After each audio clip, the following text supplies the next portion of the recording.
నమస్తే. Welcome to India's largest digital media network Suman టీవీకి స్వాగతం. బరువుగా ఉన్న వాళ్ళు వెయిట్ లాస్ అవ్వడానికి ఎంతో ప్రయత్నం చేస్తూ ఉంటారు. సో న్యాచురల్‌గా ఇంట్లోనే ఉండి మనం డైట్ పాటించి వెయిట్ లాస్ అవ్వడానికి ప్రయత్నం చేయొచ్చు అంటున్నారు. సో వెయిట్ లాస్ అవ్వాలంటే ఎలాంటి డైట్ పాటించాలి? ఆయిల్స్ ఎలాంటివి తీసుకోవాలి? ఫిజికల్ ఎక్సర్సైజ్ ఎలా ఉండాలి? అనే పూర్తి వివరాలు మనకు అందించడానికి ప్రస్తుతం మనతో పాటు ఉన్నారు ప్రముఖ హోమియోపతి డాక్టర్ చేతన్ గారు. డాక్టర్ గారితో మాట్లాడి పూర్తి వివరాలు తెలుసుకుందాం. నమస్తే అండి. నమస్తే అండి. ఎలా ఉన్నారు? I'm fine. మీరు బాగున్నారా? I'm too good. డాక్టర్ గారు, ఈ మధ్య కాలంలో మన ఇండియన్సే చూసుకుంటే ఎక్కువగా ఒబేస్‌గా ఉంటున్నారు. సో, చూడ్డానికి ఎలా ఉంటారంటే ఒక 1 మంత్ బానే ఉంటారు. ఒక 2, 3 మంత్స్‌లో మళ్ళీ వెయిట్ గెయిన్ అయిపోతున్నారు. వెయిట్ లాస్ అవ్వాలంటే ఏం చేయాలని అడుగుతున్నారు. సో, ఏం చెప్తారు మీరు? చూడండి, ఈ మధ్య ఒబేసిటీ అనేది ఎక్కువ వెయిట్ ఉండడం వల్ల చాలా పెరిగిపోయింది. ఎందుకు పెరిగిపోయింది? మీరు ఒకసారి చూసుకోండి. మన ప్రొఫెషన్స్ మారిపోయినాయి. ఇంతకుముందు మన ఎకనామీ మొత్తం అగ్రికల్చర్ ఎకనామీ ఉండే. యెస్. మీరు కూడా మీ స్కూల్ ఫ్రెండ్స్‌ని అడగండి. మీ తాత ఏం చేస్తుండే అంటే వ్యవసాయం. అవును. ఫార్మర్ అంటుండే. ఫార్మర్. సో, అందరు ఊర్లలో ఉంటుండే. మంచి ఆహారం తింటుండే. ఆ ఊర్లలో ఉన్న వాతావరణంలో ఉంటుండే. బట్ ఇప్పుడు చేంజ్ అయిపోతుంది మొత్తం. ఇండస్ట్రియలైజేషన్ అయిపోయింది. ఐటీ బూమ్ వచ్చేసింది. యెస్. టెక్నాలజీ టెక్నాలజీ డెవలప్ అయిపోయింది. అందరూ ఏం చేశారు? సిటీకొచ్చి సెటిల్ అవ్వడం స్టార్ట్ చేస్తున్నారు. అవును. Because earning. యెస్. సో, ఎక్కువ లైఫ్ స్టైల్ చేంజ్ అయిపోయింది మనుషులది. So, what is obesity? It is a life style disorder. Okay. ఇంతకుముందు ఊర్లలో ఉన్నప్పుడు ఫిజికల్ యాక్టివిటీ అనేది లేకుంటుండే. లేకుండా ఇన్ ద సెన్స్ వాళ్ళు చేసే ఆటోమేటిక్ పనిలోనే ఫిజికల్ యాక్టివిటీ అయిపోతుండే మనుషులకి. అండ్ ఇప్పుడు ఎట్లా అయిపోయింది? ఇప్పుడు మనమే జిమ్లో డబ్బులు కడతాం, మనమే వాకింగ్ చేస్తాం. రైట్. మనం పని చేయడానికి మనం డబ్బులు కడుతున్నాం. సో అంత డిఫరెన్స్ అయిపోయింది లైఫ్ స్టైల్కి. You are dedicating time for exercise, but ఇంతకుముందు లైఫ్ స్టైలే ఎక్సర్సైజ్ ఉండే. సో అది చేంజ్ అయిపోవడం వల్ల మన బాడీ జెనెటిక్స్ అట్లా ఉండదు కదా. మనం దేనికి అడాప్టెడ్ ఉన్నాం, మనం అట్లనే ఉంటే మనకు ప్రాబ్లమ్స్ రావు. బట్ దీనికి ఇప్పుడు లైఫ్ స్టైల్ చేంజ్ అయిపోయింది. మన ఫుడ్స్ చేంజ్ అయిపోతున్నాయి.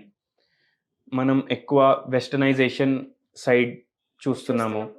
మన బ్రేక్ఫాస్ట్లు ఇంతకుముందు ఇడ్లీ కానీ దోశ కానీ అట్లా ఉంటుండే. ఇప్పుడు కార్న్ఫ్లేక్స్ తింటున్నాము, సిరియల్స్ తింటున్నాము. ఏమవుతుంది? మన ఫుడ్ మారిపోయింది. దాని తర్వాత లైఫ్ని ఈజీ చేసుకోనికి మనం అదే టైం సేవ్ చేసుకోవాలి అనేసి చూసి మనం ఫిజికల్ యాక్టివిటీ మన జాబ్స్లో ఉండలేదు, ఓన్లీ మెంటల్ యాక్టివిటీ ఉంటుంది. సో దానివల్ల కూడా ఒబేసిటీ పెరుగుతుంది. ఎప్పుడైతే మన ఫిజికల్ యాక్టివిటీ తగ్గిపోయింది, అప్పుడు మనం తినే ఆహారం కూడా తగ్గాలి. బట్ అది అవ్వట్లేదు. ఎంత క్వాంటిటీ తీసుకుంటున్నాం అది అట్లనే కంటిన్యూ చేస్తున్నాం. సో దానివల్ల కూడా వెయిట్ అనేది పెరిగిపోయింది చాలా మంది. స్కూల్ పిల్లల్లో కూడా మీరు చూడండి, ఒబేసిటీ అనేది పెరిగిపోతుంది. బికాజ్ వాళ్ళకు స్కూల్ అంటే ఆల్రౌండ్ డెవలప్మెంట్ ఉండాలి. బట్ స్కూల్స్ ఇప్పుడు ఎట్లా అయిపోయినాయి? 6 o'clock వరకు కూడా ఉంటున్నాయి స్కూల్స్. ఆ కోచింగ్, ఈ కోచింగ్, ఎక్స్ట్రా స్టడీ అవర్స్ అని.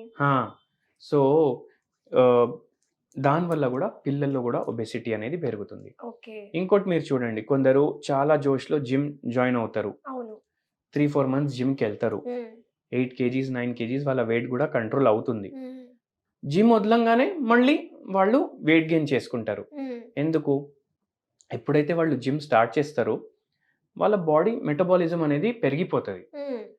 అండ్ వాళ్ళు ఒకవేళ ఈక్వల్ అమౌంట్ ఆఫ్ ఫుడ్ తీసుకుంటే కూడా వాళ్లకు వెయిట్ లాస్ అవుతుంది. Because body is utilizing the excessive fat in the body. కానీ జిమ్ వదిలేసినాక ఏమవుతుంది? జిమ్ వదిలేస్తారు, బట్ డయట్ అనేది పెరిగిపోతుంది. అందుకే మీరు వినుంటారు, జిమ్ చేసిన తర్వాత వదిలేసినాక చాలా వెయిట్ పెరిగిపోయింది అనేసి లావ్ అయిపోతారు అని చాలా మంది అంటారు. అందుకే డయట్ అనేది కంట్రోల్లో రాదు, దానివల్ల వెయిట్ పెరిగిపోతుంది. కొందరు కొన్ని డయట్స్ ఫాలో చేస్తారు, ఆ డయట్ వాళ్ళు లైఫ్ టైం ఫాలో చేయలేరు. ఆ డయట్ ఫాలో చేసినంత రోజులు వెయిట్ ఏమో కంట్రోల్లో ఉంటుంది, తగ్గుతుంది. మళ్ళీ బ్యాలెన్స్ డైట్ కి తిరిగి రాగానే మళ్ళీ వెయిట్ అనేది పెరిగిపోతుంది. ఓకే. అది సస్టైన్ గా కాన్స్టెంట్ గా మెయింటైన్ చేయలేకపోతున్నారు. కాన్స్టెంట్ గా మెయింటైన్ చేయలేకపోతున్నారు. మరి ఏం చేయాలంటారు అప్పుడు? ఏం చేయాలంటే, మీరు ఏదైతే ఆహారం తింటారో ఇప్పుడు daily half meal diet concept తోటి మనం ప్రొసీడ్ అవ్వచ్చు. ఓకే. మనకు ఎంత క్వాంటిటీ అవసరం దానికన్నా తక్కువ క్వాంటిటీ మనం తీసుకోవాలి. ఎందుకు? మనకు అనిపిస్తుంది ఇంత నాకు అవసరం అనేసి, బట్ మీకు అంత అవసరం అసలు లేదు. బికాస్ ఏదైతే పోతుంది బయటికి కూడా అంత వస్తేనే మీ వెయిట్ కాన్స్టెంట్ ఉంటుంది. మీరు ఎక్సెసివ్ తింటున్నారు అనేసి మీకు వెయిట్ గెయిన్ అవుతుంది. అది మనం రియలైజ్ అవ్వాలి. ఎంత మన మైండ్లో వస్తుంది దానికన్నా హాఫే తినాలి. దాన్ని హాఫ్ మీల్ డయట్ అంటారు. మీకు ఏది ఇష్టం ఉంది మీరు అది తింటున్నారు. మీరు స్పెసిఫిక్గా ఏది షేక్స్ కానీ డయట్ కానీ ఫాలో అవ్వట్లేదు.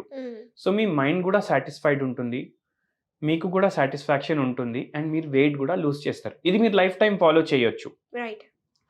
దాని తర్వాత ఇంకోటి మీరు మైండ్లో ఏం పెట్టుకోవాలంటే మీ vitamin B12 levels, vitamin D normal ఉన్నాయా లేవా అనేసి. దానివల్ల కూడా వెయిట్ లాస్లో చాలా హెల్ప్ఫుల్ ఉంటుంది. నిజంగానే చాలా మంది వెయిట్ గెయిన్ అవుతున్నారు. మీరు అన్నట్టే జిమ్ కి కానీ జుంబా కానీ వర్కౌట్స్ వెళ్ళి మెయింటైన్ చేయలేకపోతున్నారు కాన్స్టెంట్ గా. సో చాలా మంది అడుగుతున్నారు, మా కమెంట్స్ రూపంలో కూడా ఏం అడుగుతున్నారంటే ఇంట్లోనే హోమ్ రెమెడీస్ ద్వారా మనం ఎలా తగ్గించుకోవచ్చు. ఎందుకంటే మన వంటిల్లే వైద్యశాల అని చెప్తూ ఉంటారు కదా. సో మన వంటింట్లో దొరికే ఐటమ్స్ తోటి మనం ఎలా న్యాచురల్ గా తగ్గించుకోవచ్చు అంటారు? నేను కూడా ఇది పర్సనల్ గా ఫాలో చేస్తాను. లాస్ట్ వీడియోలో మనం వైట్ టీ గురించి డిస్కస్ చేసాం, మీకు గుర్తుంటే. మీకు అందరికి ఇంకో టీ గురించి చెప్తాను నేను. ఇది ఊలాంగ్ టీ. ఊలాంగ్ టీలో చాలా యాంటీ ఆక్సిడెంట్స్ ఉంటాయి, almost equivalent to white tea. కానీ గ్రీన్ టీ తోటి కంపేర్ చేసుకుంటే ఊలాంగ్ టీలో చాలా ఎక్కువ యాంటీ ఆక్సిడెంట్స్ ఉంటాయి. ఏంటిది ఊలాంగ్ టీ? మనకి ఎక్కడ దొరుకుతుంది అంటారు? ఇది మీకు దొరుకుతుంది, still not in the trend, but ఇప్పుడు ప్రొడక్షన్ పెరుగుతుంది. ఇది మన దేశంలోనే అస్సాం ఉంది కదా, అస్సాంలో కొత్త కొత్త టీ గార్డెన్స్ వస్తున్నాయి ఇప్పుడు ఊలాంగ్ టీ గురించి. సో ఎంత గ్రీన్ టీ బెనిఫిషియల్ ఉంటుంది, ఇది దానికన్నా ఎక్కువ బెనిఫిషియల్. ఇది బాడీలో మెటబాలిజం పెంచుతుంది. మనకు వెయిట్ ఎందుకు పెరుగుతుంది? ఎందుకంటే మన మెటబాలిజం స్లో అయిపోతుంది విత్ ఏజ్. సో ఇది బాడీ మెటబాలిజం చాలా పెంచుతుంది, బ్లడ్ ఫ్లో అన్ని పార్ట్స్ కి మంచిగా అవుతుంది. ఊలాంగ్ టీ తీసుకోవడం వల్ల హార్ట్ హెల్త్ మంచిగా ఉంటుంది, హార్ట్ మంచిగా బ్లడ్ పంప్ చేస్తుంది, ఫ్యాట్ మెటబాలిజం అవుతుంది. సో ఊలాంగ్ టీ మీరు తీసుకుంటే టీ బదులు ఇది మీకు ఒక రిఫ్రెషింగ్ స్టేటస్ ఆఫ్ మైండ్ కూడా ఇస్తుంది, మీరు యాక్టివ్ కూడా అవుతారు అండ్ వెయిట్ కూడా లూజ్ అవుతారు. ఇది మనకి మార్కెట్ లో అందుబాటులో ఉందంటారా? ఇప్పుడు చూడండి, ఇది ఇప్పుడు ఈ మధ్యనే మీకు అనిపిస్తుంది, మీరు ఫస్ట్ టైం విన్నారు ఒకవేళ ఊలాంగ్ టీ అంటే, but 18th century 19th century నుంచే జనాలు ఇది వాడుతున్నారు. అండ్ మార్కెట్ లో కూడా మీరు గూగుల్ చేస్తే మీకు దొరుకుతుంది. సూపర్ మార్కెట్స్ లో కానీ ఆన్లైన్ మీడియంస్ లో కానీ మీకు ఊలాంగ్ టీ అనేది దొరుకుతుంది. It is prepared from tea leaves only, but it is a specialized form of tea leaves. ఇప్పుడు మీరు అబ్జర్వ్ చేయండి, ఒబేసిటీ ఎక్కువ మనకు ఆంధ్రాలో, తెలంగాణలో, కర్ణాటకలో, మహారాష్ట్రలో కనిపిస్తుంది, సౌత్ ఇండియన్స్ లో కనిపిస్తుంది. మీరు నార్త్లో వెళ్ళిపోండి, బీహార్లో కానీ యూపీలో కానీ మీకు అంతా కనిపించదు. ఎందుకు? వాళ్ళు వంటలు చేస్తారు కదా, దాంట్లో వాళ్ళు మస్టర్డ్ ఆయిల్ వాడతారు, ఆవల నూనె అంటాం మనం, మస్టర్డ్ ఆయిల్ వాడతారు. స్మెల్ కొంచెం స్ట్రాంగ్ ఉంటుంది, బట్ దీనివల్ల ఇది వెయిట్ లాస్ కి చాలా హెల్ప్ఫుల్ ఉంటుంది. మీరు ఏం కుక్ చేసినా దీంట్లో మస్టర్డ్ ఆయిల్లో దాని న్యూట్రిషన్ ప్రిజర్వ్ అవుతుంది. సో ఆ న్యూట్రిషన్ ప్రిజర్వ్ అవ్వడం వల్ల డైజెషన్ మంచిగా అవుతుంది మీరు మస్టర్డ్ ఆయిల్ తీసుకుంటే. ఇదే కాకుండా మీరు చూడండి, కేరళైట్స్ ఏమో కోకోనట్ ఆయిల్లో కుకింగ్ చేస్తారు. మనం స్మెల్ వస్తుంది కోకోనట్ ఆయిల్లో కుక్ చేస్తే అని అనుకుంటాం, బట్ అట్లా ఉండదు. దానివల్ల కూడా చాలా బెనిఫిషియల్ ఉంటుంది అది వెయిట్ లాస్ కి. సో మనం రెగ్యులర్ గా వాడే కొన్ని రిఫైన్డ్ ఆయిల్స్ ఉంటాయి కదండి, లైక్ గ్రౌండ్ నట్ ఆయిల్ కానీ సన్ఫ్లవర్ ఆయిల్ కానీ, అంటే ఇవి స్టాప్ చేసేసి మనం వీటికి షిఫ్ట్ అవ్వచ్చు అంటారా? అవును, వీటికి షిఫ్ట్ అవుతే మనం చాలా హెల్దీ కూడా ఉంటాం. అండ్ మీకు ఇంకోటి, ఇప్పుడు చూడండి ఒక మిత్ ఉంది, మీరు ప్యాకెట్స్ మీద కూడా చూస్తారు జీరో కొలెస్ట్రాల్ అనేసి. అవును, బట్ ఇక్కడ అందరికి మన వ్యూవర్స్ కి ఒక ఇంట్రెస్టింగ్ ఫ్యాక్ట్ ఏంటంటే, ఏ నూనెలో కూడా కొలెస్ట్రాల్ అనేది ఉండదు. నూనెల్లో కొలెస్ట్రాలే ఉండదు, దాంట్లో ట్రైగ్లిసరైడ్ ఉంటది. కానీ మార్కెటింగ్ కోసం జీరో కొలెస్ట్రాల్ అని రాస్తారు, కొలెస్ట్రాల్ ఫ్రీ. కొలెస్ట్రాల్ ఎప్పుడు పెరుగుతుంది? నాన్ వెజిటేరియన్ ఫుడ్ తీసుకుంటే కానీ, animal products, yes. Milk, okay. Sweets, వీటి వల్ల కొలెస్ట్రాల్ పెరుగుతుంది. ట్రైగ్లిసరైడ్స్ పెరిగేది ఎందుకు? ఎక్కువ ఫ్రైడ్ ఫుడ్ కానీ, మీరు నూనె ఎక్కువ వాడుతున్నారు మీ ఫుడ్లో కానీ, అప్పుడు ట్రైగ్లిసరైడ్స్ పెరుగుతాయి. ఓకే. సో మీరు ఏ నూనె తిన్నా దాంట్లో కొలెస్ట్రాల్ అనేది ఉండదు. ఓకే. డాక్టర్ గారు, అయితే ఫుడ్ విషయానికి వస్తే ఎంతోమంది వెయిట్ లాస్ అనగానే వాళ్ళు డైట్ కంట్రోల్ చేస్తూ ఉంటారు కదా. సో ఫుడ్ ఎలాంటి ఫుడ్ తీసుకోవాలి? ప్రాపర్ న్యూట్రిషన్ అందే ఫుడ్ ఏముందంటారు? ఇప్పుడు చూడండి, మీరు వైట్ రైస్ కాకుండా బ్రౌన్ రైస్ ప్రిఫర్ చేయొచ్చు, అదొకటి.